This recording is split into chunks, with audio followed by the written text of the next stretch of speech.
किसी को विश्वास न होगा कि बोलचाल के लड़ाकू विशेषण से लेकर शुद्ध संस्कृत की दुर्मुख दुर्वासा जैसी संज्ञाओं तक का भार संभालने वाला एक कोमल प्राण खरगोश था। परंतु यथार्थ कभी कभी कल्पना की सीमा नाप लेता है। किसी सजातीय विजातीय जीव से मेल न रखने के कारण माली ने उस खरगोश का लड़ाकू नाम रख दिया। मेरे शिष्याओं ने उसके कटखन्ने स्वभाव के कारण उसे दुर्मुख पुकारना प्रारंभ किया और मैंने उसकी अकारण क्रोधी प्रकृति के कारण उसे दुर्वासा की संज्ञा से विभूषित किया। लड़ाकू नाम के लिए तो किसी से क्षमा मांगने की आवश्यकता नहीं जान पड़ती, परंतु दुर्मुख और दुर्वासा जैसे पौराणिक नामों का ऐसा दुरुपयोग अवश्य ही चिंतनीय कहा जाएगा। दुर्मुख से तो मैं स्वयं भी रुष्ट हूँ। यह मर्यादा पुरुषोत्तम राम का गुप्तचर था और रजक द्वारा सीता संबंधी वाद की बात राम से कहकर उसने सीता निर्वासन की भूमिका घटित की थी। राजा अपने शत्रु राजाओं के क्रियाकलाप की जानकारी के लिए गुप्तचर रखता है, प्रजा के प्रत्येक घर में दंपत्ति की रहस्य वार्ता जानने के लिए नहीं। और यह तो सर्वविदित है कि पति पत्नी क्रोध में एक दूसरे से न जाने क्या क्या कह डालते हैं, फिर क्रोध का आवेश समाप्त हो जाने पर अजी जाने दो, वह तो क्रोध में बिना सोचे समझे ही मुंह से निकल गया था, यह कहकर परस्पर क्षमा मांग लेते हैं। प्रत्येक गृह स्वामी अपने गृह का राजा और उसकी पत्नी रानी है। कोई गुप्तचर, चाहे वह देश के राजा का ही क्यों न हो, यदि उनकी निजी वार्ता को सार्वजनिक घटना के रूप में प्रचारित कर दे तो उसे गुप्तचर का अनधिकार दुष्टाचरण ही कहा जाएगा। इससे स्पष्ट है कि पैने दांतों के दुरुपयोग में पटु खरगोश का दुर्मुख नाम रखकर भी हमने राम के दुष्ट गुप्तचर का कोई अपमान नहीं किया, परंतु महर्षि दुर्वासा के नाम का ऐसा धृष्टतापूर्ण उपयोग करने के लिए मुझे उनकी रुद्र स्मृति से बराबर क्षमा याचना करनी पड़ी। वे महर्षि निर्वाण को प्राप्त होकर निर्विकार ब्रह्म में क्रोध की तरंगें उठा रहे हैं या किसी अन्य लोकवासियों को शाप से कंपायमान कर रहे हैं, यह जान लेने का कोई साधन नहीं है। संभवतः अंतर्दृष्टि से यह जान लेने के उपरांत कि उस शशक की क्रोधी प्रकृति को व्यक्त करने का सामर्थ्य केवल उन्हीं के नाम में निहित है, उन्होंने मुझे क्षमा कर दिया है, अन्यथा मेरी धृष्टता अब तक शाप मुक्त न रहती। उस शशक दुर्वासा की प्राप्ति एक दुर्योग ही कही जाएगी। पड़ोस के एक सज्जन दंपत्ति ने खरगोश का एक जोड़ा पाल रखा था, जिसने उसके आंगन में मिट्टी के भीतर सुरंग जैसा अपना निवास बना लिया था। संध्या होते ही गृहिणी उस सुरंग के द्वार पर डलिया ढककर उस पर सिल रख देती थी। एक रात वह सुरंग का द्वार मूंदना भूल गई और निरंतर ताक झाक में रहने वाली मारजारी ने बिल में घुसकर दोनों खरगोशों और उसके 3 बच्चों को छत विक्षत कर डाला। केवल एक शशक शिशु माँ के पैरों के बीच में छिपा रहने के कारण जीवित बच गया। इतने छोटे जीव को पालने की जो समस्या थी, उसका समाधान हमारे माली ने उसे मेरे घर लाकर कर दिया। खरगोश स्तनपायी जीव है, अतः बच्चे को रुई की बत्ती से दूध पिला पिलाकर बड़ा करने का यत्न किया जाने लगा। रहता यह मेरे कमरे में ही था। उसके बैठने और सोने के लिए एक मचिया पर रुईदार गद्दी बिछा दी गई थी, पर वह प्राय मेरे तकिए के आसपास ही सो जाता था। ज्यों-ज्यों वह बड़ा होने लगा, त्यों-त्यों उसका क्रोधी स्वभाव हमारे विस्मय और चिंता का कारण बनने लगा। वस्तुतः खरगोश बहुत निरीह जीव है। दांत होने पर भी वह किसी को काटता नहीं है, पंजे होने पर भी वह किसी को नोचता खरोचता नहीं है। भय उसका स्थायी भाव है। नवपालित शशक हमारी धारणाओं के सर्वथा विपरीत था। दूध भात देर से मिलने पर वह पंजों से कटोरी उलट देता, देने वाले के हाथ में या हाथ पहुंच से बाहर होने पर पैर में अपने नन्हे पैने दांत चुबो देता और कमरे भर में दौड़ दौड़ कर जो कुछ उसकी पहुंच में होता उसे फेंकता, उलटता हुआ घूमता। उसके भय से छिपकली क्या, अन्य कीट पतंग तक मेरे कमरे से दूर रहते थे। ऐसे वह अन्य खरगोशों के समान प्रियदर्शन था, परंतु एक विशेषता के साथ। कुछ बड़े बड़े, सघन, कोमल और चमकीले फर के रोमों से उसका शरीर आच्छादित था। पूंछ छोटी, सुंदर और पंजे स्वस्थ थे, जिनसे वह हर समय अपना मुख साफ करता रहता था। कान विलायती खरगोशों के कानों के समान कुछ कम लंबे थे, परंतु उनकी सुडौलता और सीधे खड़े रहने में विशेष मोहक सौंदर्य था। विशेषता यह थी कि एक कान काला था और एक सफ़ेद। काले कान की ओर की आंख काली थी और सफ़ेद कान की ओर की लाल।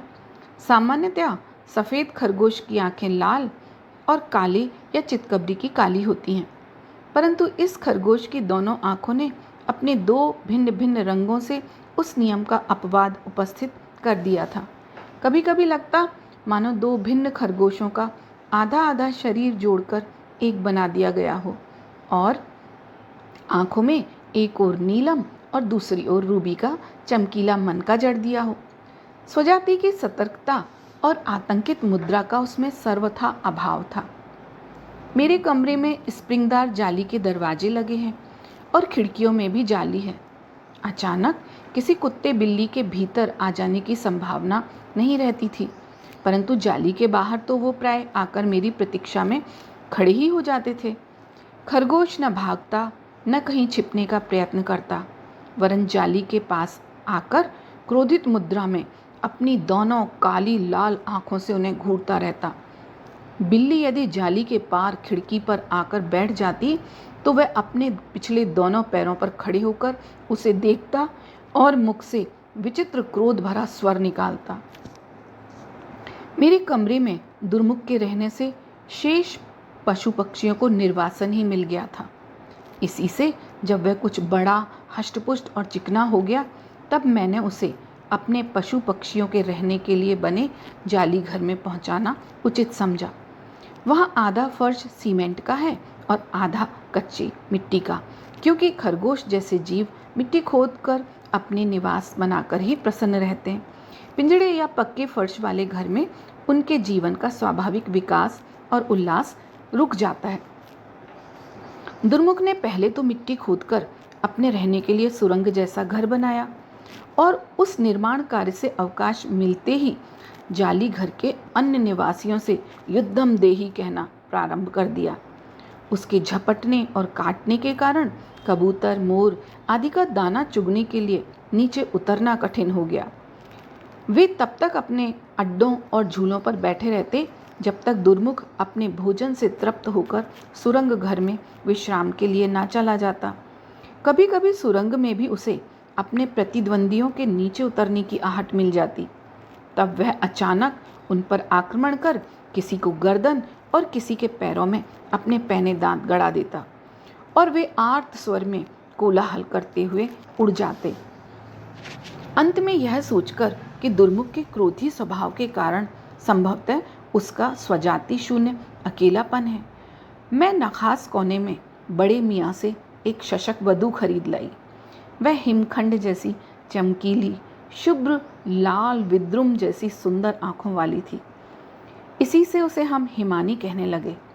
पर मेरी यह धारणा कि दुर्मुख उसके साथ शिष्ट खरगोश के समान व्यवहार करेगा भ्रांत सिद्ध हुई।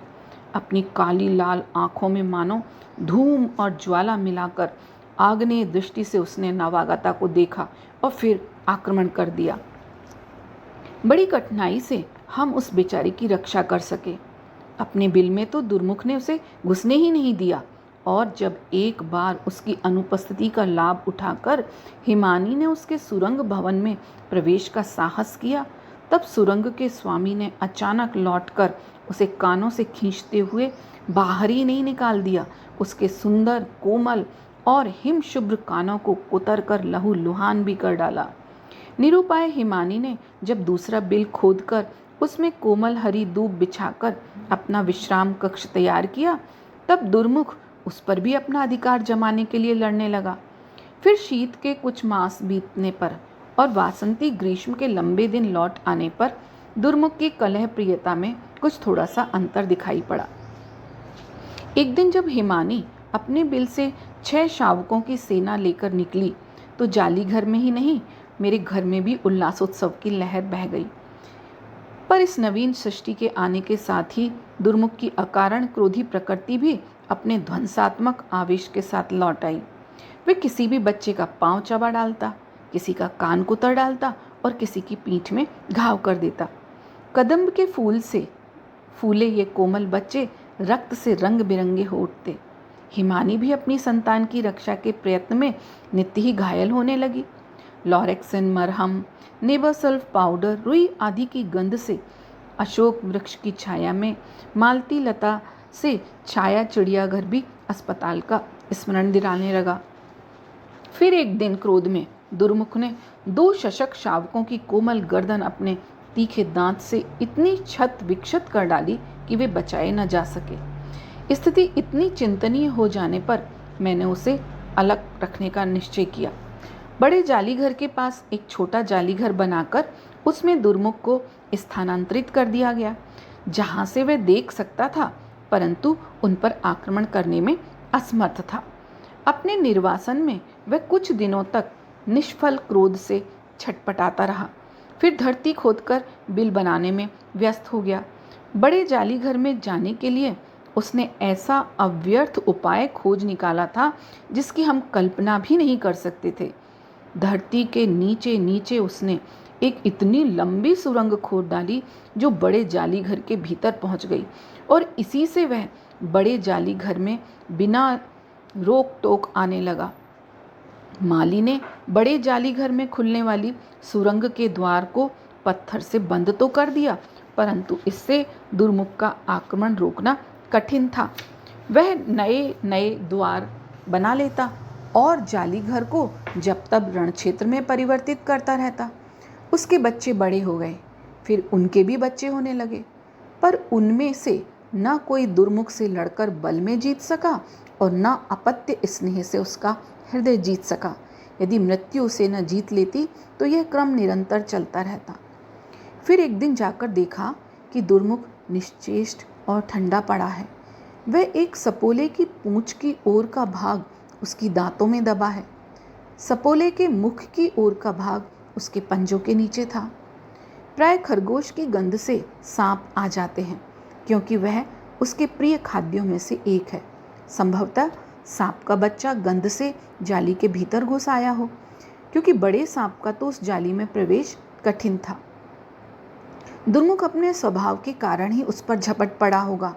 वह जालीघर में बने चबूतरे पर भी चढ़ सकता था, जिस पर सांप न चढ़ पाता, और सुरंग से बड़े जालीघर में भी नहीं जा सकता था, जहां पर मोर के कारण सांप न प्रवेश कर पाता।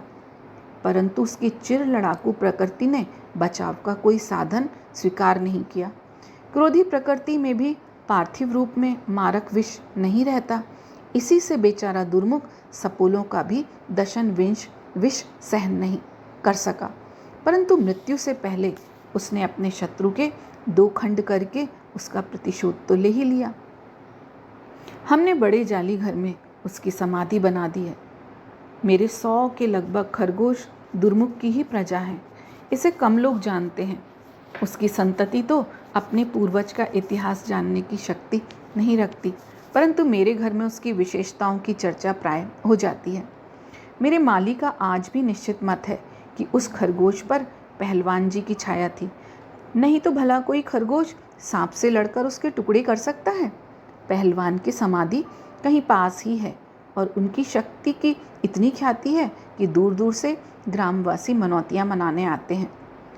पर मुझे आज भी वह छोटा मैग्नोलिया के फूल सा कोमल श्वेत शशक शावक का स्मरण हो आता है, जिसके जीवन के आरंभ में ही उस पर दुर्योग से मार्जारी की निष्ठुर छाया आ पड़ी। यदि वह अन्य शावकों के समान खेलता खाता माँ की स्नेह की छाया में बड़ा होता तो पता नहीं कैसा होता।